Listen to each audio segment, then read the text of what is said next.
네, 안녕하세요. 소일섭의 부동산 플러스 U 시즌2 진행의 김효선입니다. 최근 부동산 시장에서 3040 세대가 큰 소름으로 지금 자리 잡고 있다고 합니다. 아무래도 미래를 준비하는 새로운 투자법으로 부동산이 또 각광받고 있기 때문이지 않을까 싶은데요. 내 집 마련뿐만 아니라 다른 실전 투자에도 고민 있으신 분들 또 오늘 저희 방송 함께 하시면서 좋은 전략들 세워나가 보시길 바라겠습니다. 자, 오늘도 여러분들을 위해서 저희 무료 상담 전화 문 열어두고 있습니다. 02-2638-3910번 또 정보용료 100원 부과되는 샵 3989번으로 문자 간단하게 남겨주시면 친절하고 꼼꼼한 상담 계속해서 도와드리도록 하겠습니다. 자, 그럼 소일섭의 부동산 플러스 U 본격적으로 출발합니다.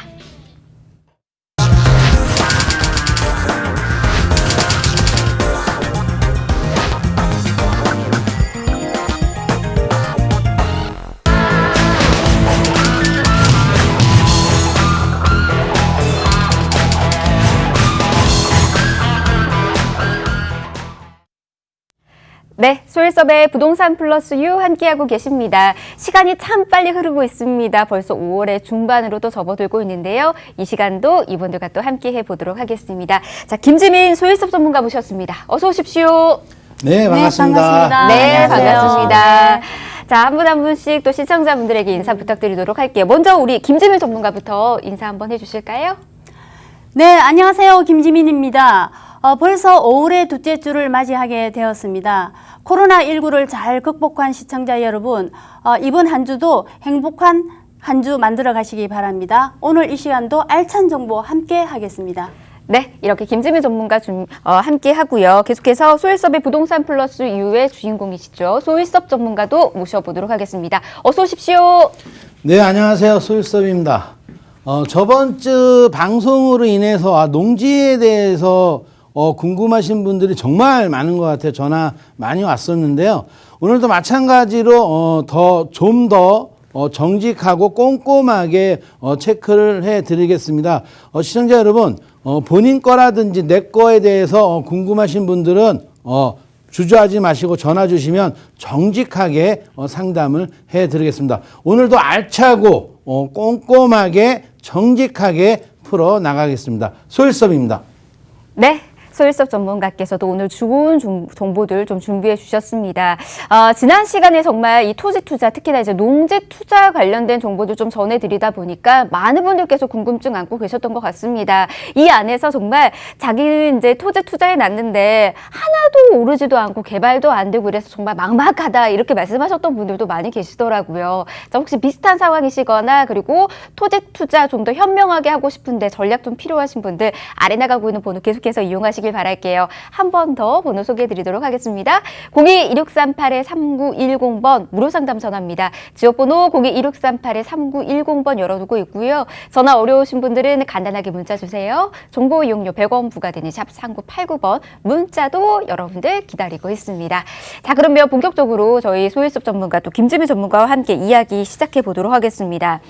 농지와 관련된 이야기 지난 시간에 좀 많이 해드렸는데 어떤 농지가 투자할 만한 농지인 거고 어떤 농지가 또 개발이 가능한 농지인 건가 좀 궁금해하시는 분들이 많이 있습니다. 근데 앞서서도 제가 이렇게 오프닝을 통해서도 이야기해드렸죠. 요즘은 3040 세대도 이렇게 부동산에 있어서 직접적으로 투자에 임하고 계신다라고 합니다. 그렇다면 이분들이 토지 쪽에서 농지 쪽에도 메리트를 느낄 것인가라는 궁금증이 좀 생기거든요. 이 부분 우리 김지민 전문가께서 이야기해 주실까요? 네, 당연합니다. 요즘은 부동산 투자도 소액 투자로서 젊은 세대들이 많이들 선호를 하고 있습니다. 미래를 준비하는 3040 세대들이 든든하게 더없이 좋은 재테크로 자리를 잡고 있습니다.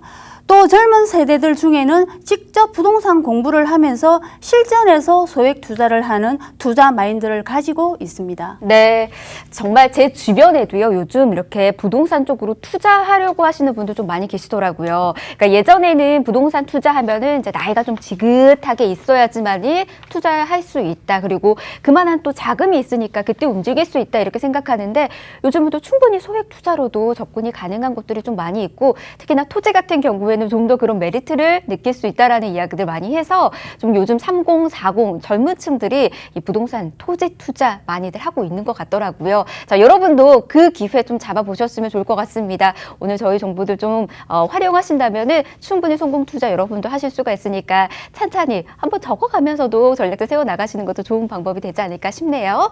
자, 그럼 우리 소유섭 전문가하고도 이야기 좀 나눠볼게요. 농지 어떻게 투자해야지 좀 더 우리가 현명하게 투자할 수 있는지 이 정보 한번 좀 들어볼까요?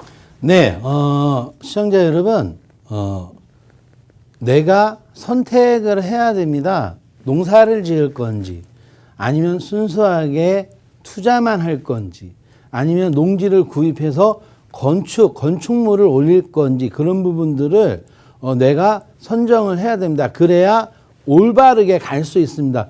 농사를 짓는다고 하면 굳이 건축행위할 수 있는 토지를 비싼 걸 사서 뭐 농사를 지을 필요는 없겠죠.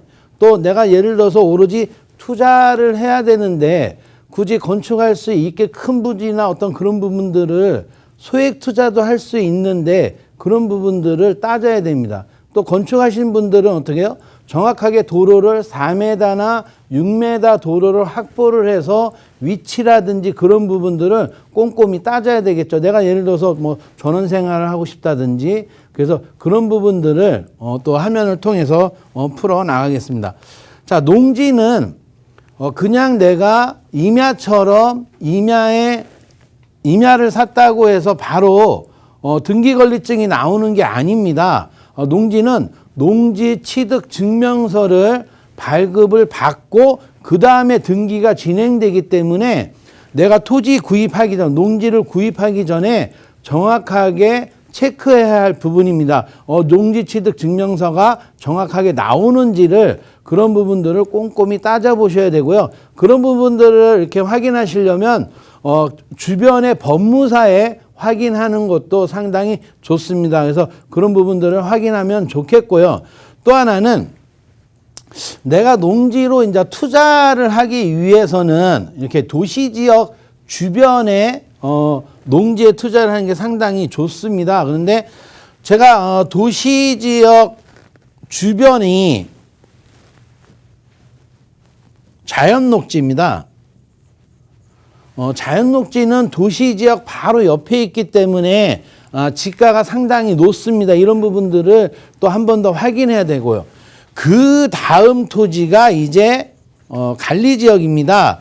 관리지역이 세분화로 구분이 돼 있기 때문에 자, 예를 들어서 계획관리지역, 생산관리지역, 보존관리지역, 그 다음에 녹지지역이 또 있습니다. 자연녹지도 있고요. 그래서 이런 부분들을 건축행위할 수 있는 서류를 확인을 해야 됩니다. 전 시간에도 말씀드렸죠. 농업진흥지역. 내가 서류를 확인을 해야 도시지역 옆에도 절대농지가 있습니다. 그래서 그런 부분들을 서류를 확인하지 않으면 장기간의 시간이 가야 되기 때문에 내가 단시간에 그래도 투자 수익을 보려면 이렇게 정확하게 건축행위 할 수 있는 토지들을 확인을 하셔야 됩니다. 자, 그러면 하나 풀어보겠습니다. 아이고. 네. 자, 보시면 안 지워지네요. 예, 됐습니다. 자, 보시면 지금 전형적인 농촌에 이렇게 이제 미니 신도시가 들어옵니다. 근데 자, 요 노란 도로 축으로 국도죠. 축으로 왜 오른쪽에 안 들어가고 왜 왼쪽으로 들어갔을까요? 오른쪽으로 들어갈 수 있는데 굳이 왜 좌측으로 들어갔냐 이거죠. 요런 부분들을 내가 모르기 때문에 어떤 농지 투자에서 실패를 볼 수 있는 겁니다. 자, 화면을 지적도를 보시면 요 부분들의 초록색들 지도상 지적도 봤을 때 초록색이 뭐였었죠? 절대농지였죠? 농림지역. 농림지역들이 주변이 많다 보니까 신도시가 들어갈 부지가 많지 않은 겁니다. 그러다 보니까는 좌측에 보니까 다 이렇게 계획관리 지역입니다.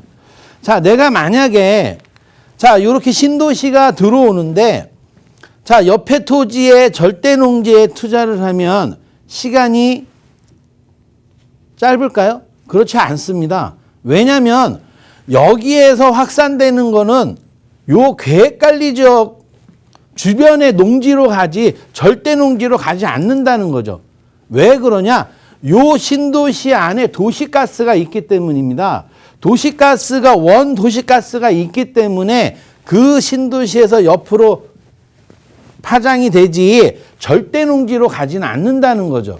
자, 요 부분들이 다 차야 그 다음에 인구가 들어왔을 때 모자랄 때 여기에서도 개발을 할까 말까 합니다. 혹시 왠지 아십니까? 시청자 여러분, 왜 절대농지 농업진흥 지역을 왜 개발의 규제를 묶어놓고 개발하지 않으려고 할까요? 개발을 하려고 하는 것이 아니라 자, 우리가 수도권이 확산이 되면서 서울 경기도가 커지면서 절대농지들이 없어지기도 하고 있습니다. 사실은. 하지만 장기간의 시간이 걸리는 거지 단기 안에 개발이 되는 건 아닙니다. 그러면 왜 지금 우리 요즘 사람들 쌀 많이 먹나요? 그렇지 않습니다. 웰빙이라고 해서 여러 가지의 쌀만 먹는 것이 아니라 많은 푸드와 음식들이 많이 나와 있습니다. 근데도 요 절대 농지를 개발을 하지 않는 이유는 후손 때문입니다. 자, 이 개발을 다 하면 후손들에게는 엄청난 피해가 올 수 있습니다. 지금 쌀 20kg에 4, 5만 원 하지만 자, 농지를 절대 농지를 다 개발을 했을 때는 어떻게 될까요? 수입을 해서 먹어야 되는데 그럴 때는 20kg에 100만 원에도 사 먹을 수 있기 때문에 우리 후손들을 위해서 개발하지 않는 겁니다. 그런 부분들을 내가 확인을 해야 되고 또 신도시 옆이라고 해서 절대 농지에 투자를 하게 되면 세금만 세질 수 있습니다. 그래서 그런 부분들을 확인을 하셔야 됩니다. 물론 지금은 지목은 중요하지 않습니다. 전이나 답은 언제든지 바꿀 수 있습니다. 지금 현 상황이고 자, 용도는 어떤가요? 자, 용도가 왜 중요하냐? 미래의 가치입니다. 내가 저 용도가 건축 행위를 할 수 있어야 신도시가 들어왔을 때 내가 도로만 확보를 하고 있으면 전원주택을 지을 수 있고 타운하우스를 지을 수 있고 또 단지화가 돼 있는 필지들은 어떤가요? 타운하우스나 그런 건축업자들이 달려들 수 있습니다. 자, 절대농지를 건축업자가 풀 수 있는 것은 아닙니다. 그렇기 때문에 꼼꼼하게 서류를 확인해야 한다는 점을 꼭 확인하셔야 됩니다. 그래서 아까 제가 말씀드렸듯이 자, 계획관리 지역이 가장 많이들 선호하는데요. 왜 그러냐면 비도시 지역 중에 계획관리 지역이 가장 높습니다.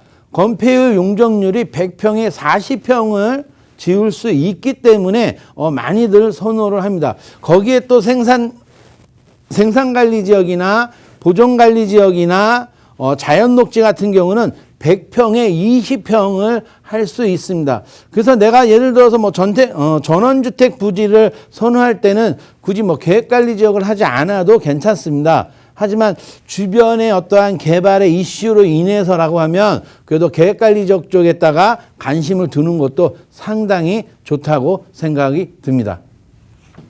네, 이렇게 이야기를 좀 정확하게 다양하게 좀 들어봤습니다. 근데 이 우리 부동산 개발 계획 안에는 후손을 생각하는 마음까지 좀 담겨 있는 것 같아서 저도 모르게 뭔가 마음이 뭉클하기도 했었는데 하지만 잘못된 개발 토지에는 이것마저도 악용하는 사례가 좀 많이 있지 않나라는 생각이 좀 듭니다. 그렇기 때문에 꼼꼼히 확인하시고 접근하셔야 된다는 걸 좀 알아두시면 좋을 것 같습니다. 자, 이렇게 이 소유섭 전문가와 함께 토지 또 특히나 이제 농지 투자와 관련된 이야기 좀 전해드렸습니다. 좀 법적인 부분들을 꼼꼼히 체크하는 게 좀 좋을 것 같은데요. 현재 가면 이제 농지 면적이 좀 크잖아요. 이 소액 투자로 할 수 있는 부분들이 좀 궁금하긴 한데 이 부분은 우리 김지문 전문가께서 짚어주신다고 하거든요. 이야기 들어볼게요. 네. 적은 필지로 분할된 농지가 황금성은 좋습니다. 하지만 찾기가 쉬운 건 아닙니다. 그래서 현행법상 비도시 지역은 개발행위 허가를 받아야 분할이 가능합니다. 왜냐하면 비도시 지역의 땅은 도시 지역의 땅보다 면적이 넓게 이루어져 있기 때문에 황금성이 좋은 200평에서 500평 정도로 분할된 토지에 투자하는 것이 바람직합니다. 금액의 황금성 역시도 중요합니다.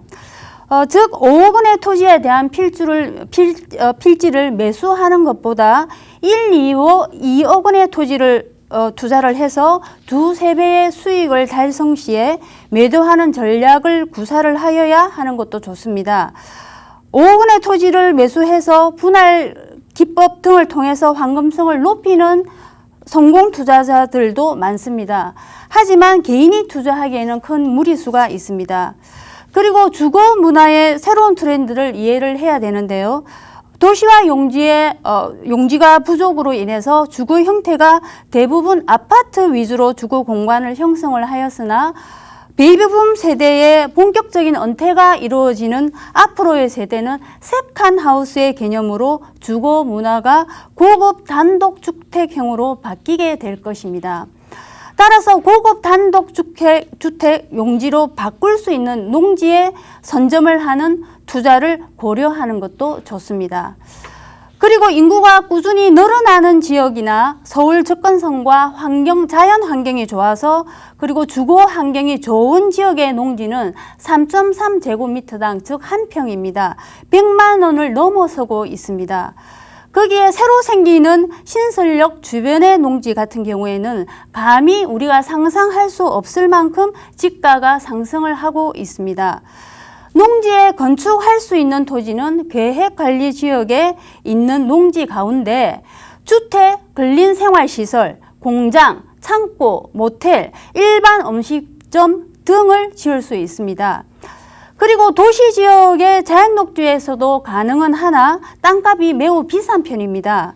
따라서 근린생활시설과 같은 건물을 지어서 사업을 하거나 임대 수익을 올리려면 계획관리지역의 농지를 사는 것이 바람직하다고 볼 수 있습니다. 왜냐하면 자연녹지는 건폐율 용적률이 100평에 20평을 건축 행위를 할 수가 있습니다. 하지만 계획관리지역 같은 경우에는 100평에 40평의 건축 행위를 할 수가 있는 장점이 있습니다. 그래서 토지 이용도를 제고하겠다는 정부의 의지와 농지 완화의 시대적 흐름에 따라서요. 도시 근교의 농업진흥지역 안에 있는 농지는 도시화가 될 가능성이 매우 큽니다. 도시화가 진행이 되면 농업진흥지역에서 제외될 가능성도 높고요. 수용이 되는 경우에도 높은 보상가를 기대할 수 있지만 개발 행위에 제한이 있기 때문에 도시지역과 가까운 농지라도 묻지마 투자는 반드시 건물입니다. 그래도 투자에 관심을 둔다면 꼭 전문가와 상담하는 것 잊지 않으셨으면 좋겠습니다. 왜냐하면 리스크가 너무 크기 때문입니다. 그리고 또 농지의 가치는 미시적으로 농업진흥지역 여부와 현황상 경지 정리 여부, 또 진입도로 개설 여부 등 개발 행위 허가와 시설별 전용 면적도 있고요. 기준과 농지 전용 허가 기준에 따라서 가치가 달라진다는 점을 아셔야 되고, 거시적으로는 인구 유입, 개발 호재 등에 따라서 달라진다는 점을 다시 한번 기억할 필요가 있습니다. 네, 농지라는 게 이제 뭐 거시적으로나 미시적으로나 투자 가치가 또 다르다 보니까 이런 부분들까지도 확인하시고 접근해 나가시면 좋을 것 같습니다. 이 소액 투자로 농지 접근하고 계시는 분들, 또 계획하고 계시는 분들 좀 많이 계시죠. 자, 그런 분들을 위해서 농지 투자 어떻게 해야지 수익을 낼 수 있는지 우리 소유습 전문가에게 한 번 더 정리 또 들어보도록 할게요. 네, 화면을 보고 말씀을 드리겠습니다. 우리 김지민 전무님께서 말씀한 게 이제 우리가 절대농지의 도시 근교에 있는 토지가 바뀌면 어떻게 될까요? 황금성이 상당히 좋은 거죠. 어떻게 보면 미래 가치가 완전히 뻥튀기 돼서, 근데 리스크가 상당히 사실은 큽니다. 그래서 사실은 저 같은 경우는 FM이라고 말씀드렸죠. 조금 가격이 비싸더라도 정상적인 데에다가 투자를 하는 게 내가 단기의 수익을 볼 수 있는 거지, 어떠한 미래의 장기를 보고 절대농지에 투자하는 것은 너무나 리스크가 크다는 점을 꼭 확인하셨으면 좋겠습니다. 자, 화면에 보시면, 자, 여기 기억나십니까? 바둑판으로 민 거. 자, 요 부분이 절대농지입니다. 농업진흥지역입니다. 자, 요렇게 보면, 자, 우측은 지금 개발을 하고 있습니다. 개발을 하고 있어서 새로운 도로들이 열리고 있는데요. 중요한 게 있습니다. 자, 똑같이 이야기했지만 임야를 둘러싸고 있는, 제가 임야 때도 시청자 여러분께 말씀을 드렸죠. 임야, 옆에 임야가 아니라 농지가 대부분이라는 거. 건축행위를 했을 때 임야를 미는 부분보다 논밭을 미는 부분들이 더 많습니다. 자, 그러면, 자, 여기 있는, 자, 요게 개발되면서 요 옆에 있는 농지들도 상당히 많은 투자를 합니다. 왜냐면 여기가 다 차면 그 다음에 여기도 밀 수 있다고 생각을 하기 때문입니다. 하지만 그렇지 않습니다. 자, 그러면 지금 이 토지도 절대농지였을까요? 요 부분도 농업진흥지역이었는지를 확인해야 되는 겁니다. 농업진흥지역이 개발이 돼서 나머지 짜투리 땅이라고 하면 가능성이 높죠. 근데 그렇지 않습니다. 지금 이 농지는 관리지역 농지지 절대농지가 아니라는 점을 확인하셔야 됩니다. 자, 지적도를 보니까 보이십니까? 농지들의 필지들이 꼬불꼬불하고 모양들이 다 이상하게 생겼습니다. 자, 여기는 바둑판처럼 정말 많이 사실 쪼개져 있습니다. 그러니까 일명 기획부동산이죠. 기획부동산들이 여기를 또 다 쪼개서 다시 또 이제 판 건데, 여기에 농지를 보니까, 자, 여기도 사실 오려낸 겁니다. 여기도 포함시킬 수 있지 않습니까? 자, 그런데 알고 봤더니 지금 요 부분까지만이 관리지역이라는 거죠.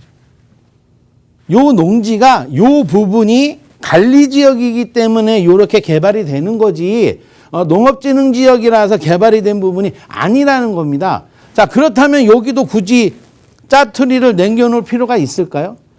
실질적인 개발이 되기 전에 지적도를 보면 다 조그맣게 다 모양 이상하게 다 해서 농지로 일반적인 건축행위 할 수 있는 관리지역으로 다 분포가 돼 있다는 겁니다. 그렇기 때문에 도시화로 편입이 될 수 있는 거지, 절대농지를 밀어서 편입된 게 아니라는 부분들을 꼭 확인을 하셔야 됩니다. 근데 어떤가요? 내가 현장에 갔을 때는 똑같이 전답으로 되어 있습니다. 그렇기 때문에 저기도 그 전에 똑같이 농업진흥지역이었다고 생각을 하십니다. 또 파는 사람들도 그렇게 이야기를 합니다. 저기도 됐기 때문에 차후에 여기도 될 수 있다 이렇게 얘기하기 때문에 기동량으로는 그럴 수 있겠구나라고 하지만, 사실은 서류로 확인했을 때는 그렇지 않다는 점을 꼭 확인하셔야 됩니다. 그렇기 때문에 자, 이런 부분들도 투자 사실 할 수 있습니다.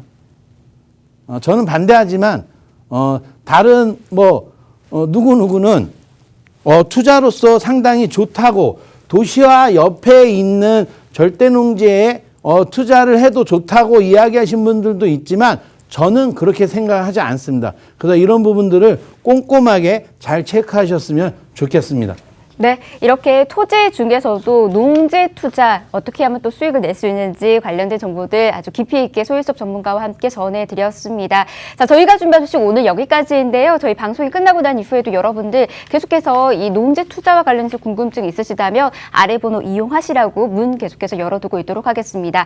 아울러 저희 프로그램에서 제공해드리는 정보는 투자에 대한 조언일 뿐입니다. 투자에 대한 판단이나 책임 투자자 본인에게 있다는 점, 이 점 꼭 유의하시기 바라겠습니다. 저희는 다음 다음 시간에 다시 찾아올게요. 함께해 주신 여러분 고맙습니다.